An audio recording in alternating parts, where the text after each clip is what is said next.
اب ہم اللہ کے نام سے سورہ توبہ کا آغاز کر رہے ہیں۔ یہ سورہ مبارکہ تجزیے کے اعتبار سے قرآن حکیم کی مشکل ترین سورت، اس میں کئی خطبات ہیں جو مختلف مواقع پر نازل ہوئے ہیں، اور چونکہ قرآن مجید میں یہ چیز محفوظ نہیں ہے کہ کون سا خطبہ کس وقت نازل ہوا، اس کے حوالے سے بڑی تحقیق کی ضرورت ہوتی ہے، اور جن لوگوں نے اتنی تکلیف گوارا نہیں کی وہ بہت سے مغالطوں میں لوگ خود بھی مبتلا ہوئے ہیں اور دوسروں کو بھی مبتلا کیا۔ بہرحال پہلی بات تو یہ سمجھیے کہ یہ سورہ مبارکہ دو بڑے بڑے حصوں پر مشتمل ہے۔ پہلا حصہ پہلے 5 رکوعوں پر مشتمل ہے اور دوسرا حصہ 11 رکوع۔ فلسفہ دین اور فلسفہ رسالت کے اعتبار سے ان دونوں حصوں کے مابین فرق یہ ہے کہ نبی اکرم صلی اللہ علیہ وسلم کی بعثت ہوئی تھی، براہ راست بعثت جن میں سے آپ خود تھے۔ یہ بعثت خصوصی ہے، بعثت خاصہ ہے کہ جو مشرکین عرب کی طرف ہے، بنی اسماعیل کی طرف ہے۔ ایک آپ کی بعثت عمومی ہے پوری نوع انسانی کی طرف، آپ دو بعثتوں کے ساتھ مبعوث ہیں۔ آپ کی جو بعثت خصوصی ہے الہ العرب، بنی اسماعیل، مشرکین عرب، چونکہ آپ انہی میں سے تھے اور انہی کی زبان میں آپ نے آخری اتمام حجت، لہذا ان کے ضمن میں اللہ تعالیٰ کا جو قدیم قانون ہے رسولوں کے بارے میں کہ اگر کوئی قوم جس کی طرف رسول بھیجا جائے اور وہ اتمام حجت کر دے اور پھر بھی وہ قوم تسلیم نہ کرے تو اس قوم کو ہلاک کر دیتا، عذاب استحصال۔ تو اس قوم کے حق میں تو یہ آخری فیصلہ جو ہے اللہ تعالیٰ کا اسی قانون کے تحت نافذ ہو۔ اس آخری فیصلے کا جو معاملہ ہے وہ ہے جو پہلے 5 رکوعوں میں آیا ہے۔ یہ حضور صلی اللہ علیہ وسلم کی بعثت خصوصی سے متعلق ہے اہل عرب کی طرف۔ البتہ چونکہ آپ کی بعثت عمومی ہے پوری نوع انسان، آپ نے جزیرہ نما عرب میں دین کو غالب کر دیا، قائم کر دیا۔ بعثت خصوصی کا تو گویا کہ آخری مقصد آخری درجے میں مکمل، لیکن یہ بعثت عمومی کے کام کا آپ نے آغاز فرمایا ہے صلح حدیبیہ کے بعد۔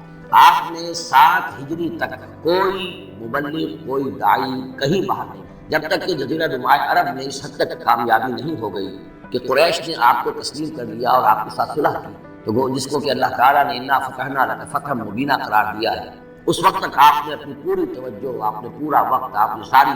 صلاحیتیں، اپنی قوتیں مرکوز رکھی ہیں جزیرہ نما عرب میں۔ البتہ جب اس حد تک کام پورا ہو گیا، سن 7 میں، سن 6 میں صلح حدیبیہ ہوئی، تو اس کے بعد آپ نے نامہ بر بھیجے، اپنے خطوط بھیجے، قیصر کے نام بھیجا، کسریٰ کے نام بھیجا، مقوقس کے نام بھیجا، نجاشی بھی اب جو اس وقت تھا، وہ نجاشی جو ایمان لائے تھے فوت ہو چکے تھے، ان کی تو غائبانہ نماز جنازہ بھی حضور نے پڑھائی تھی۔ اب جو نجاشی تھے وہ مسلمان نہیں تھے، ان کے پاس بھی خط گیا۔ ان خطوط کے نتیجے میں سلطنت روما سے ایک ٹکراؤ شروع، غزوہ موتا ہوا اور اس کے بعد غزوہ تبوک۔ یہ جو 2 غزوات ہیں ان کا تعلق حضور کی بعثت عمومی سے ہے کہ اب بیرون ملک عرب آپ کی دعوت کا اور آپ کی اقامت دین کی جدوجہد کا دائرہ وسیع ہو رہا ہے۔ تو 11 رکوع اس سورہ مبارکہ کے اس سے جائیں، وہ غزوہ تبوک کے گرد ہیں۔ ان میں سے 4 رکوع وہ ہیں کہ جو غزوہ تبوک کے لیے ذہنی تیاری کے لیے، اور اس کے بعد کچھ آیات وہ ہیں کہ جو تبوک جاتے ہوئے اور تبوک سے واپسی پر نازل ہوئے، اور کچھ حصہ وہ ہے جو تبوک سے واپس آ کر نازل ہوا۔ وہ تو ہیں 11 رکوع جو 6 سے شروع ہو کر 16 تک جائیں گے۔ البتہ پہلے 5 رکوع وہ ہیں کہ اندرون جزیرہ نما عرب، اندرون ملک آپ کی جو مشن تھا اس کی تکمیل کا جو آخری مرحلہ تھا اس کا اعلان ہوا۔ اب یہ جو 5 رکوع ہیں ان میں بھی ایک عجیب تقسیم ہے۔ ان میں 2 رکوع وہ ہیں کہ جو سن 8 ہجری میں فتح مکہ سے قبل ہوئے، ان میں تیار کیا گیا ہے مسلمانوں کو فتح مکہ کے لیے کہ وہ نکلیں،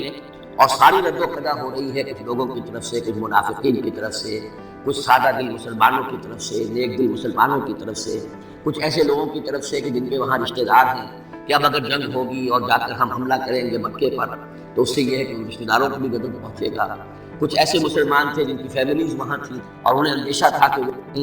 جب یہ چکی پیسے گی تو کہیں گندم کے ساتھ گھل بھی نہ پس جائے۔ تو ایک رد و قدا ہے جو ان 2 رکوعوں میں آپ کو ملے گی کہ جو نازل ہوئے ہیں سن 8 میں فتح مکہ سے قبل، اور 3 رکوع وہ ہیں کہ جو نازل ہوئے ہیں سن 9 میں ذی قعدہ کے بعد۔ اور یہ جب کہ فتح مکہ ہو چکا، اس سال حضور نے حج، پھر اگلے سال آپ نے بھی دوبارہ حج نہیں کیا، لیکن آپ نے قافلہ بھیج دیا تھا کہ وہ جائے،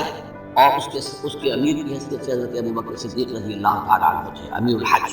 لیکن جب وہ قافلہ روانہ ہو چکا تھا ذی قعدہ سن 9 میں، تو پھر وہ آیات نازل ہوئی جو 3 رکوعوں پر مشتمل، جن میں آخری اعلان کیا گیا ہے کہ اب آئندہ یہاں کوئی عرب کوئی مشرک حج کے لیے نہیں آتا۔ سن 9 کا حج وہ مشترک تھا، اس میں اہل ایمان بھی تھے اور اہل شرک بھی تھے، مشرکین مکہ بھی تھے، ان کو بھی جانا۔ اور وہاں اعلان کیا گیا کہ آئندہ مشرکین کے ساتھ اللہ کا کوئی معاہدہ نہیں ہے،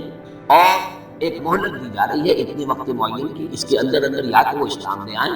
اور یا ان کا قتل عام ہوگا۔ یہ سخت ترین آیات ہے قرآن مجید کی کہ جو اس حصے میں نازل، لیکن اس کا فلسفہ سمجھیں، یہ قائم مقام ہے اس عذاب استیصال جو عذاب قوم نوح پر آیا، قوم ہود پر آیا، قوم صالح پر آیا، قوم شعیب پر آیا، سدوم اور عمورہ کی بستیوں پر آیا، آل فرعون پر آیا۔ وہ اب مشرکین عرب پر اس لیے آنا ضروری تھا کہ ان کی طرف حضور بھیجے گئے، انہی کی زبان میں کتاب اتار دی گئی، ان پہ اتمام حجت ہو گیا، حق مبرہن ہو گیا۔ اب اگر وہ ایمان نہیں لا رہے ہیں تو عذاب استیصال کے مستحق ہوئے۔ البتہ یہ کہ انہیں پہلی قسم دی گئی عذاب کی وہ تو غزوہ بدر کی شکل میں تھی۔ اب آخری یہ ہے کہ چیلنج کر دیا گیا کہ اب اتنی مدت کے اندر اگر تم ایمان لے آؤ گے تو تمہاری خیریت ہے، نہیں لاؤ گے تو تمہیں قتل کر دیا جائے گا۔ اور اس میں خود بخود امپلائی تھی یہ بات کہ اگر تم نہ ایمان لانا چاہو نہ قتل ہونا چاہو تو جزیرہ نمائے عرب کو خیر بات کہہ کے چلے، جہاں سین سمائے چلے جاؤ، اب عرب میں نہیں ہے، اس جزیرہ نمائے عرب کو پاک کر دیا جائے گا شرک۔ تو 2 رکوع وہ 3 یہ۔ اب اس میں ایک اور کمپلیکیشن، یہ 2 رکوع پہلے اور 3 رکوع بعد میں، ترتیب زمانی تو یہ ہے۔ ان 3 رکوعوں کا ایک رکوع پہلے نکال کے لے آیا گیا۔ جیسے میں نے کہا تھا کہ سورہ انفال میں ایک آیت جو تھی کہ جو بڑی اہم تھی اور جو بڑی یوں سمجھیے کہ ایک حساس مسئلے پر تھی کہ مال غنیمت کا کیا ہوگا، اس کو پہلے لے آیا، حالانکہ اس کا اصل حکم، اس کی اصل بحث جو ہے وہ سورت کے اندر چل رہی ہے، جا کے وسط میں آ رہی ہے۔ اسی طریقے سے قرآن کا اسلوب ہے کہ جو خاص بہت اہم شے تھی اگرچہ وہ ان 3 رکوعوں سے متعلق ہے جو بعد میں نازل ہوئے، لیکن ان کو پہلے سب سے پہلے صورت میں رکھ دیا گیا ہے۔ تو گویا کہ پہلے 5 رکوع بھی 3 حصوں، پہلا رکوع جو 6 آیات پر مشتمل ہے،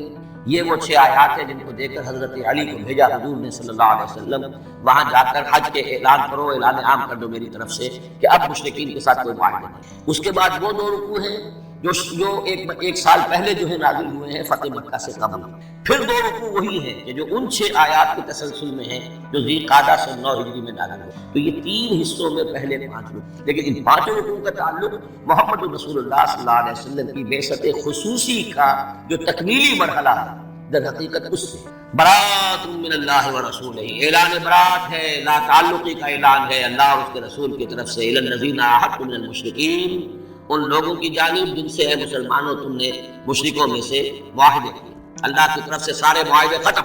البتہ یہ بڑا کیٹیگوریکل سٹیٹمنٹ جو آیا ہے، اس کے بعد اس کے اندر تھوڑی